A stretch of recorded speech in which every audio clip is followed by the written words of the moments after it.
Muy buenos días a todos. Aprovecho nuevamente para agradecer al Instituto Nacional de Enfermedades Respiratorias la posibilidad de conmemorar una vez más el Día Mundial del Sueño en conjunto con la Academia Mexicana de Medicina del Dormir, a todos nuestros asistentes virtuales, así como a nuestros patrocinadores. De verdad, muchísimas gracias. Hablaremos entonces en los siguientes minutos acerca del insomnio y su repercusión en la calidad de vida en la población mexicana.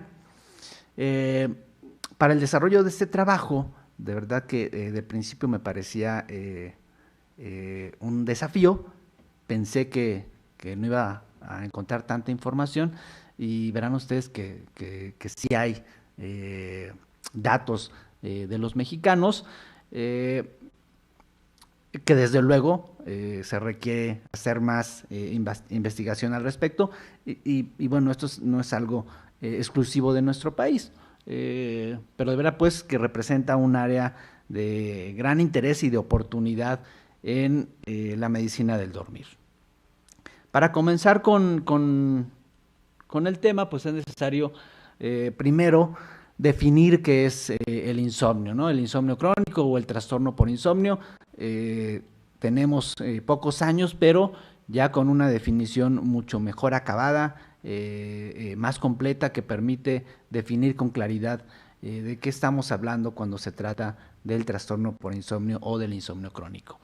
Y los primeros dos criterios son cruciales. El primero de ellos es la queja de insatisfacción con la calidad y o la cantidad de sueño, que va a estar asociada con lo que conocemos como síntomas de insomnio, ¿no? Los síntomas de insomnio son la dificultad para empezar a dormir, la dificultad o el problema para mantenerse dormido, o lo que incluye los despertares antes de lo deseado o lo programado. Entonces estos síntomas de insomnio, uno, la combinación de varios de ellos, condicionando, generando insatisfacción con la calidad y cantidad de sueño, pues van a ser el criterio primordial. El siguiente son las consecuencias que genera durante el día, el impacto, ¿no? Y aquí justamente estamos ya hablando posiblemente de las consecuencias del mal dormir, de los síntomas de insomnio en la calidad de vida de las personas, ¿no? Y este impacto pues se va a ver reflejado tanto en síntomas como la fatiga, la somnolencia, las dificultades para concentrarse, para poner atención, el desempeño laboral, cognitivo, etcétera, ¿no? O bien el académico o conductual cuando se trata de población infantil. Insisto pues que estos primeros dos criterios son cruciales porque son los que prácticamente nos permiten tener ya una gran certeza diagnóstica, al cual vamos a agregar ya después criterios de frecuencia, que esté presente al menos 3 noches por semana, estos síntomas de insomnio generando insatisfacción con la calidad del dormir, y criterio de duración, ¿no? Que serían 3 meses, ¿no? 3 meses, que no es un dato arbitrario, sino que sabemos que aquellas personas que tienen estas características en su dormir por 3 meses y no reciben ninguna atención, van a tener el problema al año, ¿no? Entonces, a partir de los 3 meses lo definimos ya como un problema crónico. Un gran acierto y un gran progreso en la definición del insomnio es que tenemos ya una definición con identidad propia, genérica, es decir, ya no es conveniente invertir más tiempo en determinar si es una condición primaria o secundaria, ¿no? Ahora lo que priva es que si ya identificamos el trastorno por insomnio o el insomnio crónico, pues necesitamos o necesitaremos dar tratamiento, ¿no? Independientemente de que pudiera estar asociado a otras comorbilidades médicas, psiquiátricas y no psiquiátricas, estilos de vida, etcétera, etcétera, ¿no? El punto es, ya lo identificamos, ya tenemos que contemplarlo en nuestro plan terapéutico integral. Bien, tenemos información epidemiológica de nuestro país, ¿no? Hay al menos 4 estudios ¿no? Que nos dan información y que lo que sorprende de estos 4 estudios es que las cifras son muy, muy parecidas, ¿no? En este caso, lo que les presento en esta tabla es la prevalencia de los síntomas de insomnio. Es decir, aquí estamos hablando de dificultades con el inicio y el mantenimiento del sueño sin contemplar el que pueda existir alguna consecuencia o algún impacto diurno, ¿no? Es decir, solo estamos hablando de esos síntomas de insomnio. Y como ustedes pueden ver, la prevalencia es muy, muy alta. Prácticamente estamos hablando de que 1 de cada 3 adultos presenta síntomas de insomnio. Y se reproduce algo que se ha observado a lo largo de todas las publicaciones en los diferentes países, y es que se trata de un problema más frecuente en las mujeres con respecto a los varones, más o menos en una proporción que va de 1.5, 1.7, incluso hasta 2 mujeres afectadas por síntomas de insomnio en comparación con los varones. Pero insisto, datos de nuestra población y de verdad que llama mucho la atención que siendo, por ejemplo, el estudio de Telles, que de hecho es un estudio pionero en torno a la epidemiología en medicina del sueño, realizado en la ciudad de Monterrey, tengo una cifra de 36%, comparado con otros que a nivel de todo el país, como el más reciente, producto de la ENSANUD, ¿no? Desarrollado por la doctora Guerrero, plantea 37%. Entonces, cifras muy, muy, muy parecidas. Incluso en las comparaciones mujer-hombre, vean, también las diferencias son pequeñísimas, ¿no? Lo cual pues habla pues de que se estime, cómo se estime, porque incluso las definiciones son diferentes en los estudios, las cifras se mantienen muy consistentes. Pero bueno, estamos hablando de síntomas de insomnio, que por sí mismo ya estamos viendo que es un problema muy frecuente, ¿no? Que debiera atrapar nuestra atención. Sin embargo, son solamente síntomas de insomnio. No necesariamente estamos hablando de que existe un impacto o consecuencias diurnas. Para ello sí tendremos que apelar pues al criterio B, ¿no? Que es el de consecuencias durante el día. Y tenemos también información con definiciones un tanto o con ligeras diferencias de la manera en que se determinó el trastorno por insomnio, ¿no? O el insomnio crónico, pero nuevamente vemos cifras con diferencias muy pequeñas, ¿no? El estudio realizado por Telles en Monterrey reporta 16.4% y el surgido de ENSANUD casi 19%, ¿no? Si bien es menor la prevalencia comparada con los síntomas de insomnio, sigue siendo una cifra enorme, ¿no? Estamos hablando de que prácticamente 1.5 o 2 de cada 10 adultos tienen insomnio crónico. En cuanto a la prevalencia por sexo, que ya la habíamos mencionado en los síntomas de insomnio, se mantiene, ¿no?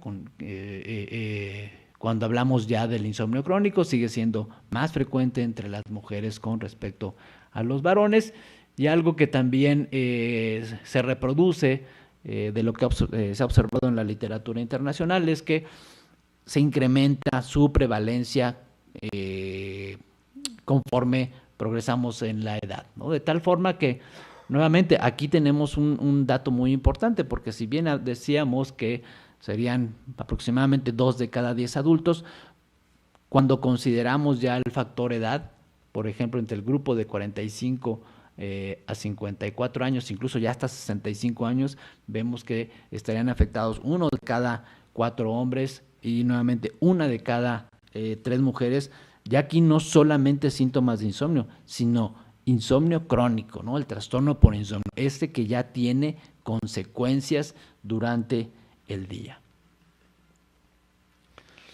Y en uno de los trabajos, precisamente la definición del insomnio, ¿no? del insomnio como trastorno, contempla un ajuste de la prevalencia considerando precisamente el impacto que hay en diferentes áreas, ¿no? En este caso, el estudio incluyó la evaluación del estado de salud en general, las relaciones de pareja, la atención laboral y la presencia de enfermedades crónicas. De tal forma que en esta gráfica lo que ustedes pueden observar es la prevalencia ajustada ya a su asociación con estas otras variables que reflejan tanto el estado de salud y de una u otra forma, probablemente de manera indirecta, la calidad de vida de las personas. Y observamos pues lo que había comentado hace unos minutos en relación con la edad, ¿no? Cuando se ajusta la prevalencia a estas características que ya forman parte de las consecuencias que hay durante el día, tenemos que, sobre todo en esa población mayor de 40 años, prácticamente 1 de cada 3 adultos está teniendo el trastorno por insomnio, ¿no? Entonces es una prevalencia muy alta para considerarlo como el trastorno del sueño más frecuente entre la población mexicana. Y tratando de seguir el hilo de las consecuencias o de la asociación con la calidad de vida, tenemos un estudio que formó parte pues, de una iniciativa desarrollada, conducida por la Organización Mundial de la Salud, donde se evaluó la discapacidad generada por diferentes condiciones médicas, psiquiátricas y no psiquiátricas, ¿no? En particular, en este reporte se presentan los días de discapacidad, ¿no? O los días perdidos a causa de diferentes condiciones médicas, insisto, psiquiátricas o no psiquiátricas, ¿no? La pregunta que forma parte de con la cual se evalúa esta discapacidad es: ¿cuántos días durante el último mes usted dejó de realizar sus actividades rutinarias, incluyendo las del trabajo, debido a, y viene después la condición médica, ¿no? Lo interesante es que dentro de ven el tipo de condiciones, les comentaba, pues está presente trastornos psiquiátricos como la depresión, el trastorno bipolar, el trastorno de pánico, pero tenemos también algunas otras condiciones como enfermedades respiratorias en general, cardiovasculares, algunas condiciones reumatológicas como la artritis y desde luego el tema que estamos tocando, que es el del insomnio. Y en esta columna tenemos la media anual de los días perdidos como consecuencia de la presencia de cada una de estas enfermedades.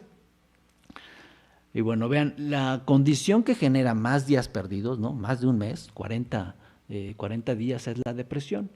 Va seguida por otro trastorno psiquiátrico, que es el trastorno de ansiedad generalizada, después el trastorno por estrés postraumático, y en cuarto lugar aparece el insomnio, ¿no? El insomnio genera o condiciona que la gente deje de llevar a cabo sus actividades al menos durante 21 días al año, ¿no? Poco menos de un mes. Incluso mayor que otras condiciones que uno podría pensar que generan más discapacidad, como puede ser la migraña, 11 días, o la artritis, ¿no? Una condición dolorosa que genera 16 días. Entonces tenemos aquí las primeras 4 condiciones o entidades que generan más días perdidos entre la población mexicana. Entonces, es cierto, el insomnio no es el primero, pero está entre los primeros 4. Si además consideramos la prevalencia, porque aquí es donde las cosas podrían adquirir más relevancia en términos de salud pública, porque si bien la depresión genera casi 41 días perdidos, no es la más prevalente de estas 4, ¿no? O bien el trastorno por estrés postraumático pues genera más días perdidos que el insomnio, pues es mucho menos frecuente, ¿no? De tal manera que de estas 4 condiciones que generan el mayor número de días perdidos al año, la que tiene la prevalencia mayor, y aquí esta es una prevalencia bastante conservadora del 5%, es de hecho mayor pues a la que se obtuvo con respecto a la depresión, que era del 4%, ¿no? De esta forma, el impacto pues del insomnio en cuanto al número de días perdidos adquiere todavía una magnitud mayor, ¿no? 21 días, pero con una condición que es más frecuente que las otras 3 que le anteceden en este listado. Producto también de este trabajo, tenemos se presentan otros 2 datos también muy interesantes, ¿no? Por un lado está el impacto individual de cada una de estas condiciones nuevamente en cuanto a los días anuales perdidos en relación con el funcionamiento, ordenados, ¿no? Y precisamente lo que comentaba hace unos minutos, estaría ya la depresión como la primer condición de salud generando más días perdidos, y el insomnio aquí en el quinto lugar después de otras tres condiciones psiquiátricas. Este otro dato, el que les presento en esta figura número 2, a su derecha, es la proporción de riesgo atribuible a la población por condición. ¿Qué quiere decir esto o qué refleja esto? Esta estimación representa la proporción, ¿no?, o el porcentaje de días que pudieron haberse, de días perdidos que pudieron haberse evitado, que pudieron haberse salvado, si cada una de estas condiciones no estuviera presente, ¿no? Y entonces nuevamente tenemos a la depresión como la entidad que aparece en el primer lugar, es decir, se habrían prevenido poco más del 40% de los días perdidos si no estuviera presente la depresión, y seguida muy de cerca por la presencia de dolor. Pero justamente en el tercer sitio está el insomnio, ¿no? Indicando que aproximadamente el 22% de los días perdidos podrían haberse evitado, ¿no? Podrían haberse salvado si no estuviera presente el insomnio, ¿no? De tal forma que estos datos nos reflejan en buena medida cómo pudiera el insomnio estar generando su impacto en la calidad de vida y en la salud en general. Es decir, no aparece como un protagonista, no es no tiene el papel principal en este escenario de generar daño. No es el primero, pero está entre los primeros, ¿no? Y probablemente su papel, pues al no ser tan visible, conduce a que reciba poca atención y desafortunadamente se ha ignorado en el tratamiento. De hecho, y nuevamente estamos hablando de información de nuestra población, ¿no? En este caso se trata de población clínica, ¿no? Este es un estudio que se llevó a cabo en consultorios de médicos internistas, médicos generales o médicos con otras especialidades como neurología, psiquiatría, donde durante 2 días evaluaron empleando un instrumento para evaluar diferentes áreas de funcionamiento que de alguna manera representan, como ustedes van a poder observar, la calidad de vida de una persona, así como la presencia de insomnio, tanto síntomas que generan o que pudieran estar generando consecuencias, ¿no? Entonces, en el término de 2 días se evaluaron a 3,021 pacientes, ¿no?, que están asistiendo a atención clínica. No necesariamente era atención primaria, en realidad era atención, puede ser especializada o bien atención primaria, ¿no? Pero estamos hablando sí de población clínica, gente que está buscando atención y no por insomnio, aclaro esto, sino la gente que acudía a consulta por lo que se les pueda ocurrir que uno puede ir a consultar con un internista o con un neurólogo o un psiquiatra, ¿no? Lo interesante de este estudio es que, como ustedes pueden ver, casi la mitad de las personas que van a consulta, ¿no?, insisto, con el internista, con el neurólogo, tienen insomnio, ¿no? Generalmente no van o probablemente la mayoría de ellos no van al médico por el insomnio, al no ser quizá parte de los principales síntomas o el motivo de consulta, pues tampoco nos detenemos a preguntarlo, pero cuando lo hacemos, cuando de manera sistemática se investiga, pues casi la mitad, el 46% de los pacientes que acuden a consulta de atención primaria o de diferentes especialidades tienen el trastorno por insomnio.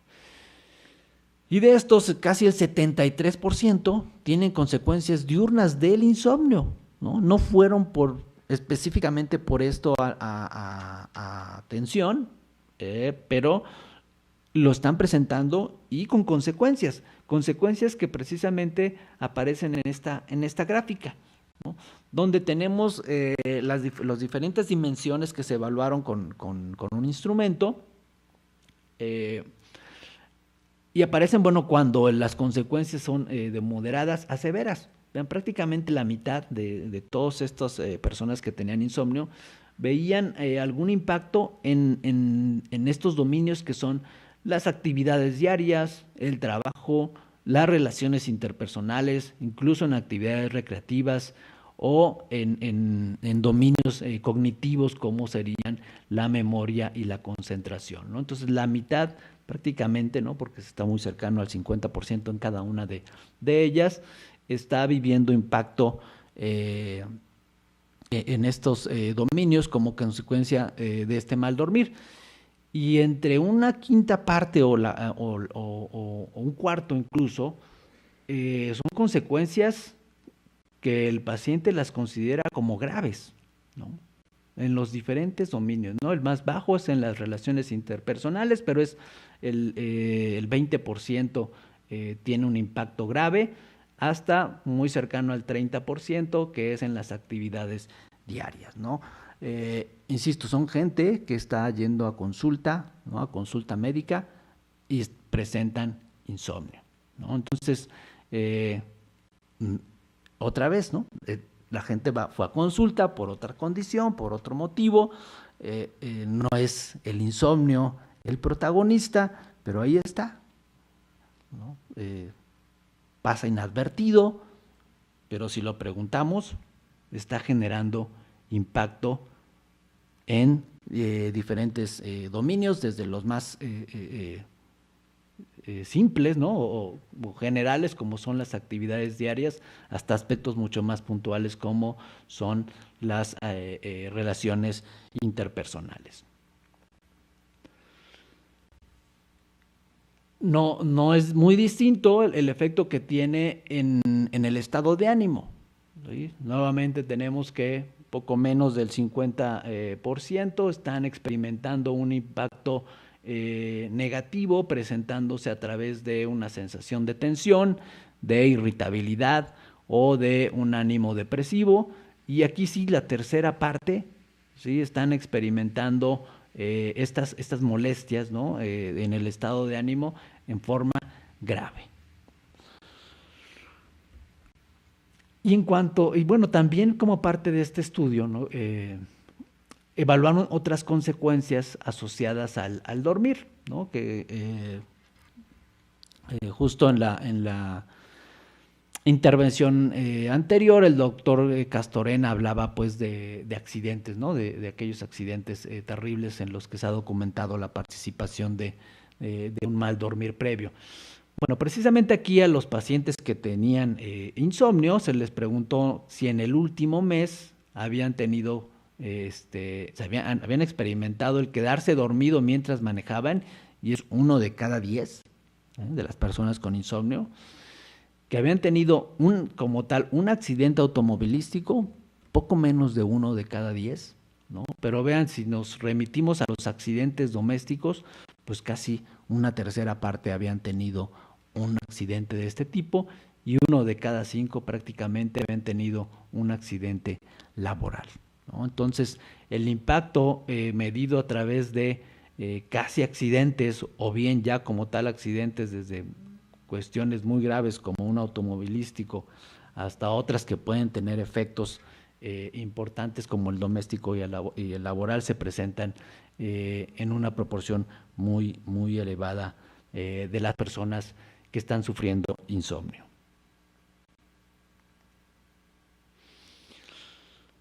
Hay otros estudios que logré identificar, ¿no? En los que se evaluaron aspectos muy puntuales en relación con el dormir, ¿no? Este otro que tenía como objetivo evaluar la presencia y gravedad de estrés en una población. Específicamente se trataba de adultos, entre estudiantes y trabajadores en una universidad de Guerrero.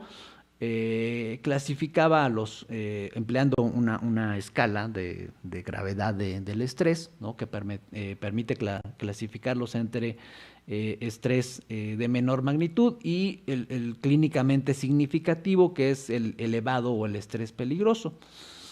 Además, pues, de administrarles esta escala de evaluación de estrés, preguntaron sobre una serie de síntomas entre esta población, que si bien no es representativa, pues se trataba de población general que acude a una escuela, ya sea como parte de sus actividades académicas o bien laborales. Lo interesante de ello es que pueden ustedes ver que cuando estaba presente el insomnio, la tercera parte de ellos, de aquellos que tenían insomnio, presentaban un estrés considerado como elevado, y prácticamente la cuarta parte de los que tenían insomnio aceptaban o reportaban experimentar un estrés considerado como peligroso, ¿no? De hecho, el que estuviera presente el insomnio se asociaba con un riesgo 3 veces mayor de experimentar estrés clínicamente significativo, que sería este que se cataloga o que se clasificó como elevado o peligroso. Este otro también es un dato interesante, ¿no? Que también habla o refleja el impacto o la asociación que puede existir entre el mal dormir y en este caso la fragilidad en el adulto mayor. En este caso, también aplicando una escala, un instrumento de evaluación, determinaban el grado de fragilidad entre adultos mayores. Y además, como parte de una evaluación de diferentes síntomas y dimensiones de salud, preguntaban acerca del dormir, ¿no? Era una pregunta general, ¿no? ¿Qué ha tenido problemas para dormir en las últimas semanas? Y la respuesta era sí y no. Y en este caso lo que vemos en la figura es la probabilidad de experimentar fragilidad, ¿no? Entre los adultos mayores, eran adultos mayores de 70 años, la probabilidad de experimentar fragilidad en asociación con esta presencia de molestias en el dormir, ¿no? Y si bien en términos generales, ¿no? Es decir, en la muestra completa, la asociación no era significativa, cuando hacen ya el análisis por sexo, es muy evidente que en el caso de las mujeres la presencia de alteraciones en el dormir, ¿no? Que por la pregunta que plantean parece tratarse al menos de síntomas de insomnio, la presencia de estos determina un importante incremento en el riesgo de presentar fragilidad, ¿no? Es decir, pasa de ser 0.04, ¿no? En las que no tenían molestias para dormir, hasta 0.2, es un incremento pues casi 4 veces mayor, con el hecho de tener dificultades en el sueño en relación con la presencia de fragilidad en el adulto mayor. Entonces, estos datos, pues, no, hasta aquí, de manera indirecta, nos hablan de la asociación que existe, e insisto, todos estos datos previos son producto de estudios que se han llevado a cabo en población mexicana, y de manera indirecta nos permiten identificar, creo yo, de manera muy clara, ¿no? y consistente, que el dormir genera consecuencias en diferentes dimensiones de la vida, seguramente determinantes, ¿no? O elementos que integran al final la calidad de vida. Y aquí sí, ya retomando la información que se ha desarrollado en diferentes países, sabemos ahora que en relación con los efectos que hay del insomnio en la salud, el funcionamiento en general y la calidad de vida, las personas con insomnio tienen reportes de somnolencia subjetiva más elevados, ¿sí? Sobre todo en adultos jóvenes y en adultos mayores, ¿no? Curiosamente, en ese grupo de adultos pues no tan jóvenes, ¿no? Que estaríamos hablando de personas entre los 40 y los 60 años, no se presenta este reporte de mayor somnolencia subjetiva, ¿sí? Algo que, bueno, sabemos que puede corresponder de manera clara con la hipótesis del hiperalertamiento en el insomnio, ¿no? Pero entonces individuos jóvenes con insomnio o adultos mayores con insomnio sí suelen reportar de manera subjetiva, es decir, mediante el autorreporte o el autoinforme, que presentan más sueño o ganas de dormir durante el día. De manera contrastante, ¿no? Cuando se hace la evaluación de manera objetiva, ¿no? Fundamentalmente, y ese es el estándar de oro, mediante la prueba de latencias múltiples de sueño, las personas con insomnio no difieren, ¿no? En el grado de somnolencia, ¿no? Medida a través pues, de la latencia de sueño en esta prueba, de aquellos controles sin el trastorno por insomnio, ¿no? Entonces, desde el punto de vista subjetivo, sí hay una diferencia importante, no cuando se mide de manera objetiva.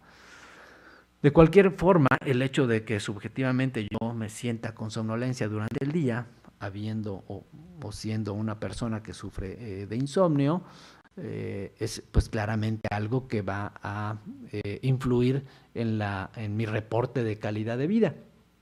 Que por otro lado, en cuanto al desempeño cognitivo, pues cada vez está siendo más consistente que el insomnio sí tiene o puede generar consecuencias en dominios o dimensiones tales como la memoria de trabajo, la memoria episódica, los cambios en la atención e incluso en la atención sostenida, ¿sí?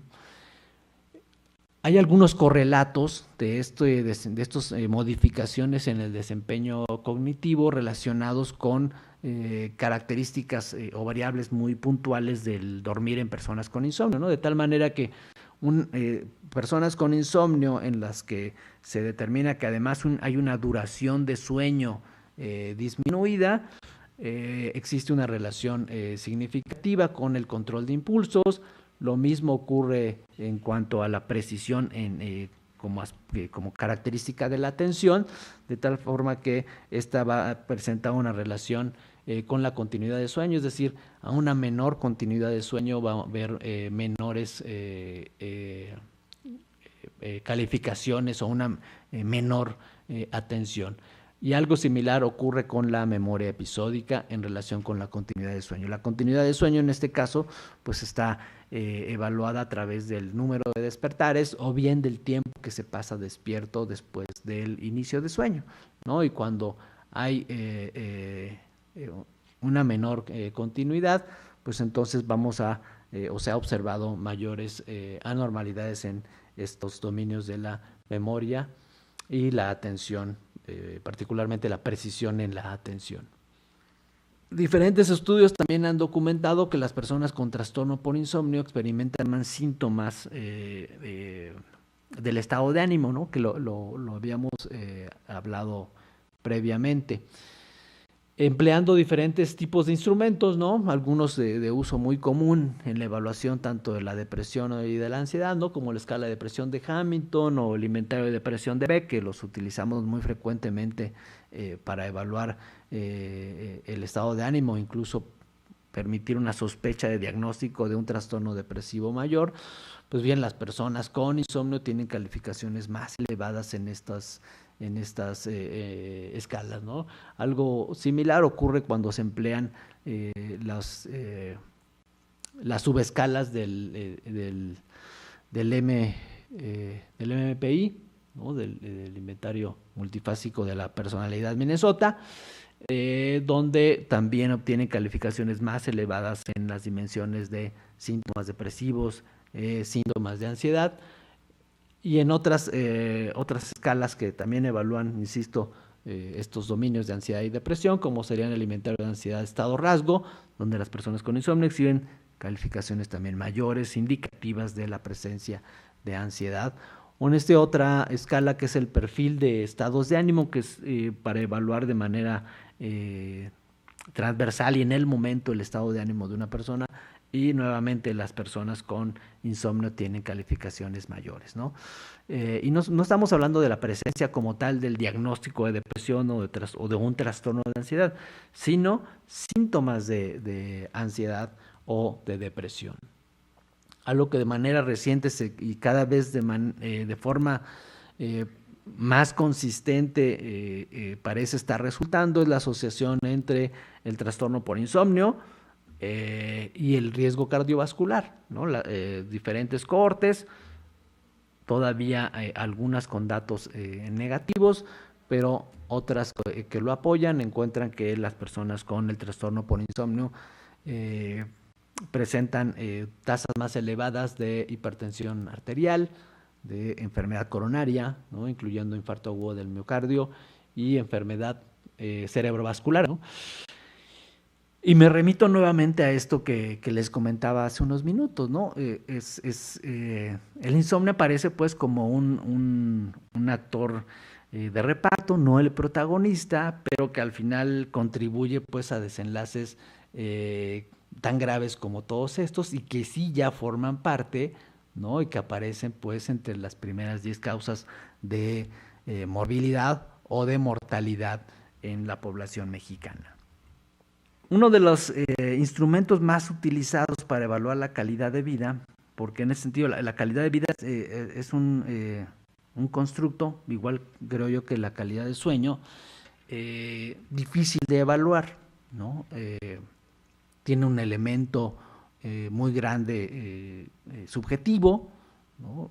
Habría una serie de dimensiones que integran a esta calidad de vida. De tal forma que una de las escalas o instrumentos que más se ha utilizado es el conocido de manera breve como el SF36, ¿no? Que ustedes podrán ver, y quizás es una de las principales pues, cuestionamientos para esta escala, que pues lo que evalúa pues son estos dominios o dimensiones que al menos de manera hipotética o teórica parecen conformar a la calidad de vida. Y hay un buen número de estudios que han evaluado con este instrumento a personas con insomnio, comparándolas con personas que duermen bien. Y al igual que ocurre en otros trastornos de sueño, pues también las personas con insomnio en cuanto a su salud percibida tienen puntuaciones menores en dolor corporal, en su salud general y en el funcionamiento físico, ¿no? De tal forma que en este dominio de la calidad de vida, el insomnio parece estar ejerciendo un impacto negativo. En cuanto justamente funcionamiento global y por sí misma la calidad de vida, en estas diferentes subescalas como el rol emocional, el funcionamiento social, la salud mental y la energía y vitalidad, que son subescalas del SF36, se ven impactadas también de manera desfavorable en las personas con el trastorno por insomnio.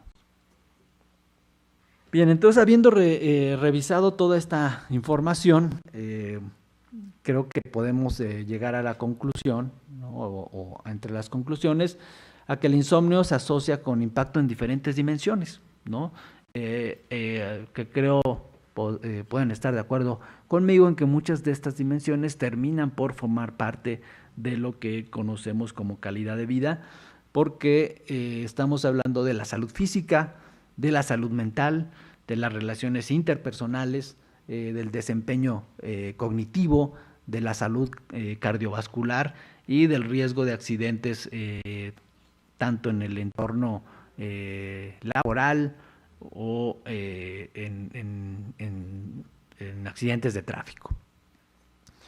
Algo interesante, ¿no? y en lo cual hace falta todavía más información es en cuanto a la forma en que los tratamientos que actualmente tenemos disponibles para el insomnio, que en ese sentido son eficaces y seguros, es que pocas veces, ¿no? se evalúa el impacto que tienen estos tratamientos en la calidad de vida, es decir, en estas dimensiones de las que hemos estado hablando.